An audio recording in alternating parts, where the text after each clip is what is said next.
So I recently ran into these rainbow pencils here and I wanted to see if I could create an artwork with it. Something substantial, and I was very excited to try it out, so let's dive into it.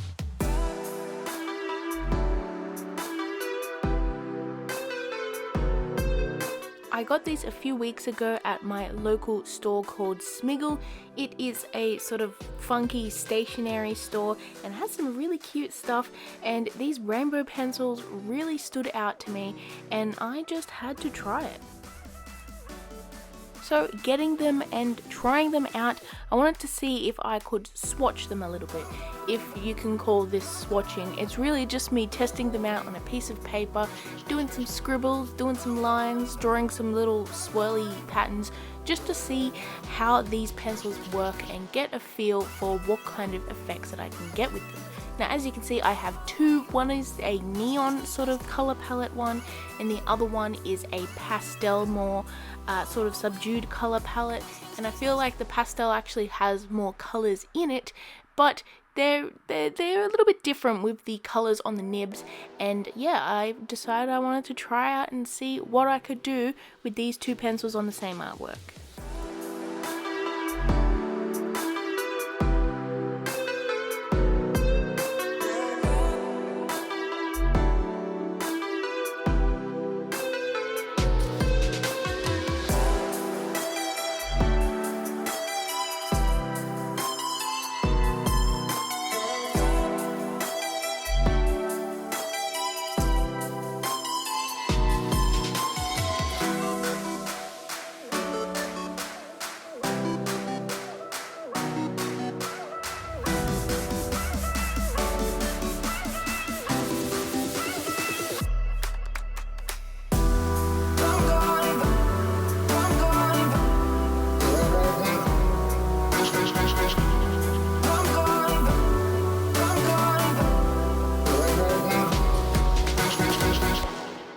So now that we have a little sketch here, and as you can see, it is a girl with a fox. That's just the sort of thing I felt like drawing at the time.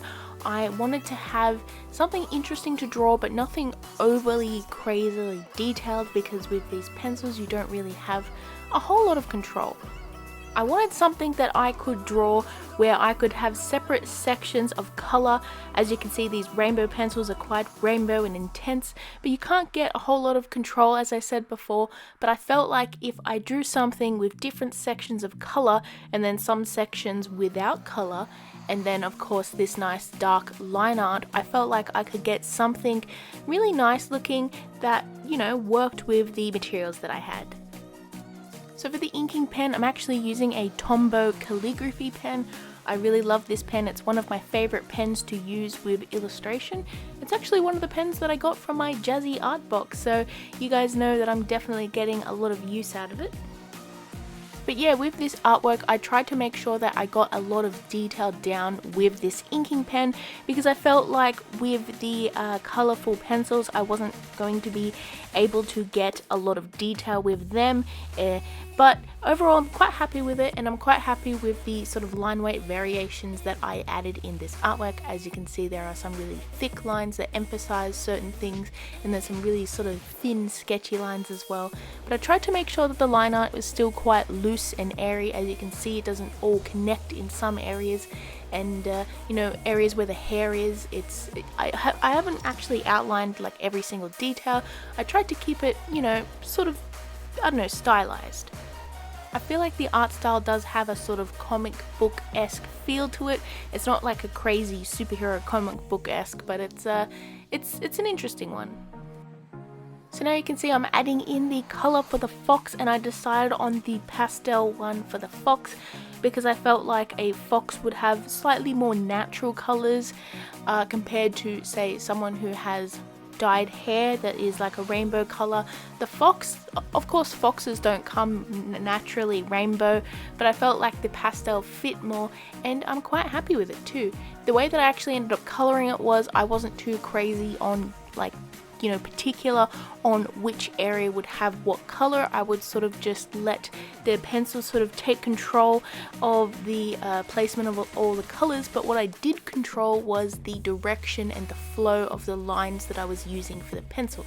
As you can see, they sort of flow in the same sort of direction, and I did that on purpose to sort of give it a look of like the fur all flowing in one direction and having different waves in the fur, and I felt like it looked really nice too, especially with all of the sort of rainbow colors sort of marbling in together.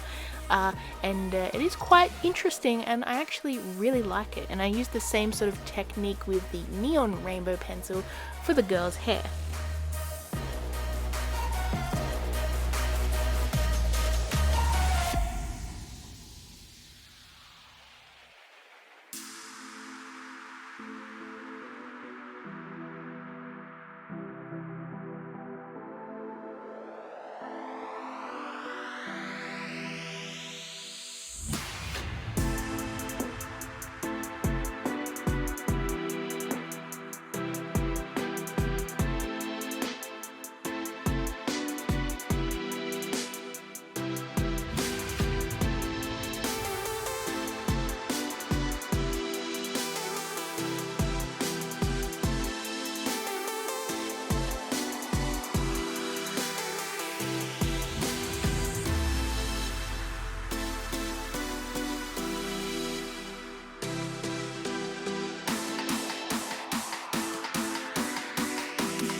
So when I was finished colouring in the fox and the girl's hair, and obviously her lips and eyebrows too, I felt like it needed a little bit more, I don't know, something to the artwork.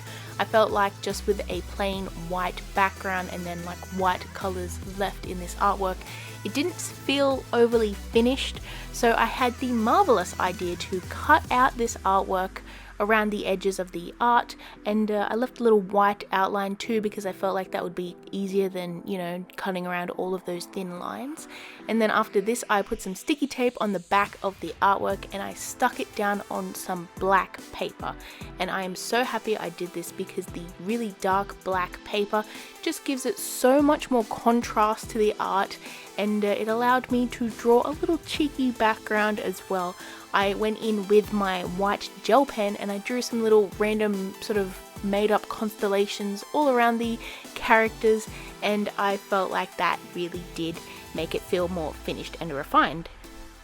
This definitely was an interesting challenge, and it was really fun for me to try and make a sort of refined, finished, like cute looking artwork with the minimal supplies that I did, but I feel like I did a pretty good job.